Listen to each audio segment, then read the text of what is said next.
Olha, agora nós vamos falar de um tema super importante, porque o autismo é um transtorno do neurodesenvolvimento que pode afetar a fala, o desenvolvimento da linguagem e a comunicação de várias maneiras. Por isso, a fonoterapia é fundamental no tratamento desses pacientes. Os profissionais da fonoaudiologia avaliam as melhores maneiras de melhorar a comunicação e a qualidade de vida da criança com autismo. Por isso, hoje nós iremos conhecer um pouco mais sobre esse processo numa matéria muito linda e muito especial, feita por Lohan Lima, com uma profissional que sabe fazer um trabalho com muito carinho. O autismo tem se tornado um dos temas mais debatidos na sociedade quando falamos em crianças. Segundo a Biblioteca Virtual em Saúde, o TEA, transtorno do espectro autista, é um problema no desenvolvimento neurológico que prejudica a organização de pensamentos, sentimentos e emoções, dificultando a comunicação e, por sua vez, a socialização. Dessa forma, várias são as áreas da saúde envolvidas no tema, a exemplo da fonoaudiologia. Recentemente, um vídeo tem chamado a atenção nas redes sociais. A fonoaudióloga Suiane Rodrigues utiliza de técnicas para um pequeno falar algumas palavras, até que...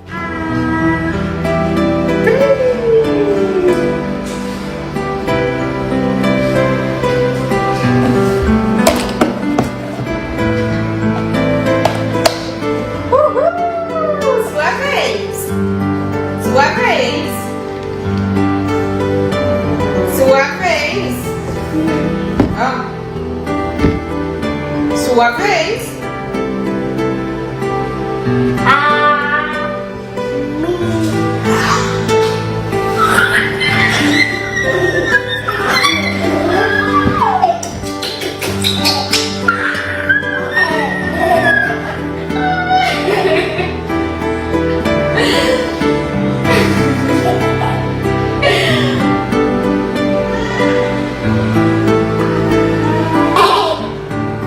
Muita emoção por parte das pessoas que assistiram esse vídeo, mas eu tenho certeza que quem mais se emocionou foi quem participou dele, a Suiane, que é fonoaudióloga e que pode falar um pouco do que passou na sua cabeça, você enquanto profissional e vendo o desenvolvimento daquela criança. Então, naquele momento eu estava em via de diversas tentativas de ter um mínimo de comunicação possível com ele. Então, diante de tantas tentativas, tantos métodos, tanto estudo e interagindo o máximo possível com ele, criando o maior vínculo possível, aquele momento foi um divisor de águas, porque era a sensação de que tudo estava valendo a pena, que tudo iria dar certo, que a gente estava no caminho certo e que as coisas iriam acontecer. E o que é bacana disso é porque não é só o profissional, não é?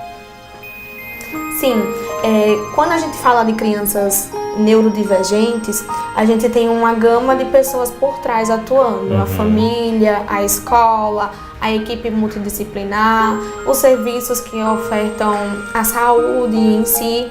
E quando a gente pensa nessas crianças, a gente pensa que o impacto do nosso trabalho, eu vivo sempre dizendo isso, que o impacto do nosso trabalho, o nosso trabalho e a forma como nós executamos, ele tem a capacidade de transformar vidas. E isso é muito bacana, porque a partir daquele momento que um vídeo como aquele, ele viraliza e várias pessoas têm a oportunidade de poder conhecer e se emocionar junto, também o conhecimento chega de uma maneira totalmente ali, como a gente fala na linguagem da internet, orgânica, né? Eu costumo dizer sempre que a chave para a gente mudar qualquer coisa no mundo é a informação. E a informação ela é capaz de abrir qualquer porta que você imaginar. Às vezes a gente tem uma mãe, se tratando de crianças neurodivergentes, atípicas, que está lá sem saída nenhuma, já não sabe mais o que fazer, já está 3, 4 anos em uma terapia e não vê resultados. E quando ela assiste o vídeo, lê a legenda e vê aquilo acontecendo, ela ganha 1% de esperança. E isso já é tudo. É mais uma possibilidade, é mais uma forma de se ter esperança. E aí eu queria saber a principal função, porque a gente entende que para o tratamento, a forma de acompanhar essas crianças tem que ser de maneira multidisciplinar. Mas no caso da fonoaudiologia, como é que ela pode contribuir para o desenvolvimento dessas crianças?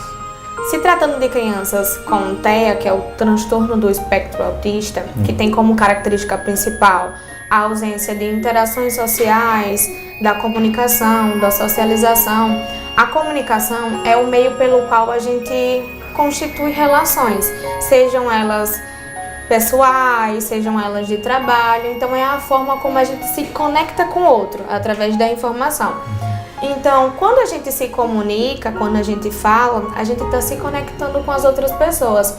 Mas quando eu não falo, como é que eu vou me conectar com essa pessoa? Como é que eu vou dizer para essa pessoa o que eu quero? Não tem como. Então, eu, quanto fonoaudióloga, eu tenho o objetivo de reabilitar essa criança, desenvolver nela habilidades para que ela consiga se comunicar, interagir, socializar, brincar, que é uma coisa tão simples, e às vezes eles têm muita dificuldade porque eles não conseguem se conectar pelas pessoas pelo meio qual a gente usa assim de forma espontânea, a fala. E a fala é uma das principais formas de comunicação. Sim. De tantos casos que você já utilizou com as suas técnicas, tem alguns que você pode citar como mais desafiadores? O caso do vídeo. Sim, a gente sempre tem um paciente que a gente vai em busca de conhecimento, de cursos, de especialização, aprimoramento. E esse é um dos pacientes que eu mais tenho buscado me aprimorar, tenho buscado estudar, tenho buscado várias metodologias para poder auxiliar eles a se inserir na sociedade de forma verbal, pela comunicação alternativa, que é uma forma também de ajudá-los a comunicar-se. Mas a entrada multissensorial, que é o que eu abordo no vídeo, ele tem como principal objetivo mostrar à criança o que ela precisa fazer com a boca. Por quê? Crianças com TEA estão mais sujeitas a ter apraxia de fala. Então, de 70% dos casos de TEA, 50% tem a apraxia de fala ou transtorno motor associado. Dá um parênteses só para explicar o que é apraxia de fala, pessoal. O que seria essa apraxia de fala? A apraxia de fala é uma dificuldade em planejar, organizar e executar os movimentos para a fala. Por exemplo, bem simples. A gente, para fazer a vogal A, a gente tem uma abertura de boca. As crianças com TEA e que têm apraxia de fala ou um transtorno motor, para realizar esse simples movimento de A, elas têm essa dificuldade. Elas entendem o que elas querem dizer, elas sabem o que elas querem dizer, mas na hora que o cérebro tem que mandar para o músculo ele não consegue articular. Então, no caso, essa seria a apraxia de fala. Eu queria que você falasse também sobre uma questão muito importante, né? De toda a técnica que você utiliza aqui, tem que ter uma extensão em casa. Como é que é feito esse bate-bola com os pais? Então, essa é a parte que eu mais gosto e que eu mais dedico tempo, porque eu acredito que o meu trabalho ele é só 1% daquilo que eu posso mudar. Sim. Meu trabalho pode transformar vidas, mas ele sozinho não é nada. Eu sempre digo isso aos pais, mas quando eu chamo esse paizinho para dentro do meu consultório, eu ensino, eu oriento, eu mostro a ele como ele tem que fazer. A criança ela não passa 24 horas do dia comigo porque ela não é minha responsabilidade, mas ela passa 24 horas com os pais. Então, quando os pais sabem o que tem que fazer, eles são meus maiores aliados. E aí está o divisor de águas da terapia. Sim. Porque a gente sozinho não fazemos nada.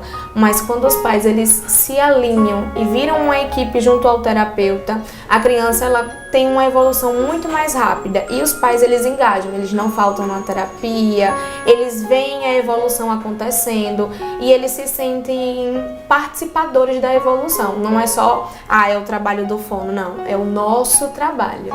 E eu tenho certeza que todo pai que quer ver o desenvolvimento do filho, ele vai procurar cada vez mais aprender para também poder estar fazendo em casa, né? Sim, mas o que a gente vê hoje em dia é que as terapias, elas são momentos assim, são setting terapêuticos, mas eles não são levados para casa. Depois que a criança sai da terapia, acaba a terapia.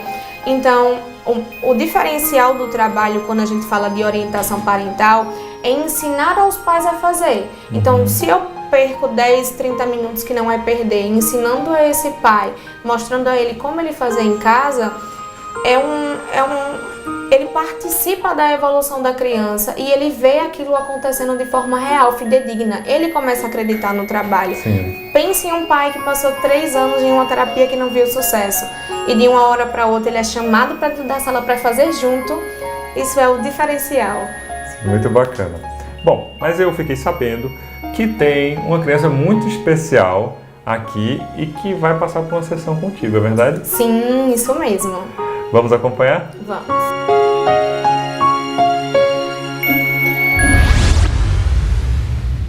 Agora prepare o coração, porque é hora de conferir a segunda parte dessa matéria que fala sobre a relação da fonoterapia com o transtorno do espectro autista. O trabalho da fono é de fundamental importância para o desenvolvimento do pequeno Mateus.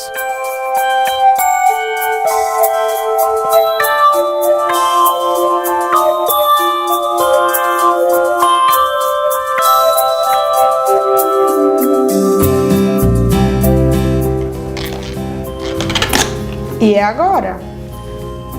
Acabou. O que foi? Você quer mais? E mais? É, mais? Menos? Quero O quê? Eu quero mais. Muito bem.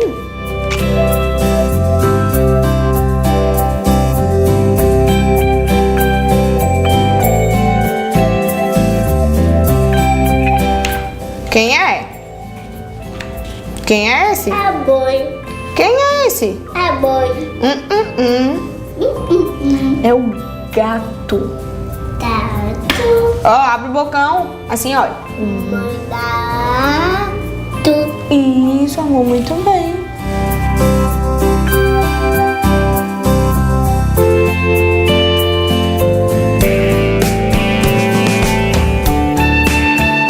E que bacana a gente poder ver o Mateus se desenvolvendo, não é, Sueli? Sim, isso faz parte de uma terapia intensiva, porque quando a gente avalia a criança, a gente precisa entender quais são as habilidades que ela tem, quais elas não têm, quais a gente vai precisar desenvolver nela. E no caso dele, o que é que foi abordado? Então, o Mateus, ele tem um transtorno motor de fala. Existem 3 subtipos, a gente já falou sobre o apraxia. Sim. E o Mateus, ele tem o atraso motor, que vem por meio dos atrasos globais do desenvolvimento. Mediante esse atraso motor, eu utilizo uma técnica com ele multissensorial, que consiste em utilizar todas as vias de entrada sensorial: auditiva, visual, tátil, motora e metacognitiva. O que seria isso? Seria para referir-se ao movimento que ele precisa fazer.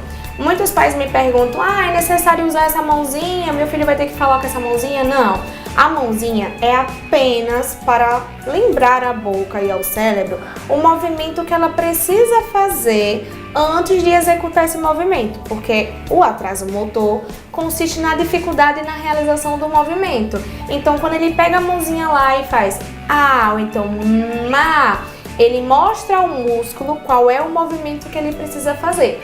Essa técnica, ela ajuda a criança a ter várias entradas, então ela não vai aprender só ouvindo, ela vai aprender fazendo. E isso a gente tem uma evolução definitivamente um pouco mais rápida, porque todas as vias de entrada de estímulos estão sendo ativadas.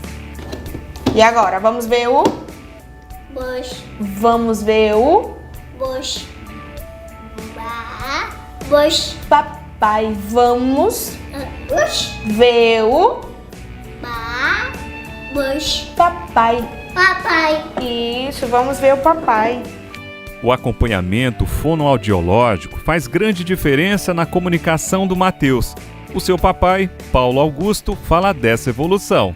A fono, ela busca na criança a interação com a fala, ela tem os meios para que ela consiga desenvolver, acho que o máximo possível, né? A criança com autismo, ela tem essa deficiência, tem essa dificuldade, né, na fala. E o meu filho, ele é não verbal. E com ela, ele vem realmente desenvolvendo bastante. Ela ajudou bastante no dia a dia para ele se comunicar dentro de casa. O próprio comportamento dele muda, porque ele era um menino muito introvertido, era tímido. E hoje ele tem se soltado bastante, né? O jeitinho dele de pronunciar as palavras, de se comunicar, realmente foi fora de série a mudança que teve na vida dele depois das terapias com a fono. A gente entende que cada dia é uma conquista, cada dia, cada aprendizado é uma alegria. A gente fica muito alegre quando vê ele pronunciar algumas palavrinhas, a gente vibra em casa, eu e minha esposa, a gente vibra em casa quando ele pronuncia umas palavrinhas novas, quando ele interage de forma diferente. E a gente percebe que não só quando a gente ensina algumas palavras, ele também percebe isso nas conversas diárias dentro de casa. E ele também consegue aprender, não só a gente ensinando, ele observando, ele consegue aprender também algumas coisas. Então, a gente fica muito satisfeito com todo esse processo. A gente tinha uma expectativa, a gente ficava meio receoso e preocupado com o futuro dele, né? Mas a gente percebe hoje que ele tem uma probabilidade grande de se desenvolver, de ter uma vida social, na medida do possível, no processo dele, devagarinho, mas que ele vai conseguir desenvolver. Um pai, quando olha para o filho tendo ganhos no seu dia a dia, tanto na escola também, quanto na vida social, é satisfatório demais. É muito emocionante ver o seu filho progredindo. Olha só que maravilha. E eu posso dizer que eu estou muito feliz em poder estar batendo esse papo aqui com a Suiane e ver casos como o do pequeno Mateus, porque a gente se sente muito mais esperançoso, né? E falando de esperança, eu gostaria de finalizar essa matéria aqui com suas palavras para todas as mães, para os pais que estão nos assistindo nesse momento e que também desejam ver a evolução de seus filhos. Não desistam da sua criança, não os capacitem, não os incapacitem, não presumam capacidades para ele. Você é a primeira pessoa que precisa acreditar na sua criança e lute pelos direitos dela, porque ela só tem você para lutar por ela. E quando você lutar, corra atrás de todas as terapias para ele, inclusive da fono. E quando o médico, a vizinha, a vovó e o papai disserem que precisa esperar o tempo para falar, não espere. Procure o mais rápido possível um fonoaudiólogo. Abordar o autismo é entender a importância de subir cada degrau. É cuidar com técnica e sensibilidade. É compreender que através da fonoaudiologia, a comunicação acontece não somente pela voz, mas sobretudo pelo coração.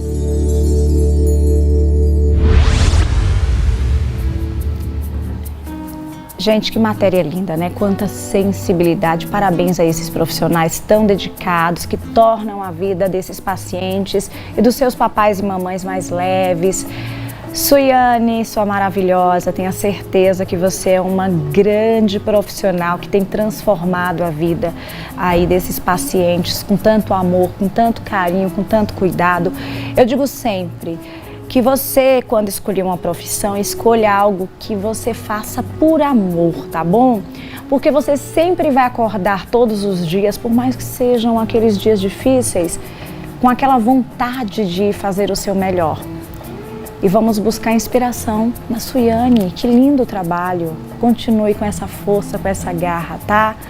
Muito obrigada aí a essa família, né, que acreditou e confiou no nosso trabalho para que pudesse contar a história do filho. E que Deus possa abençoar a vida de todos vocês.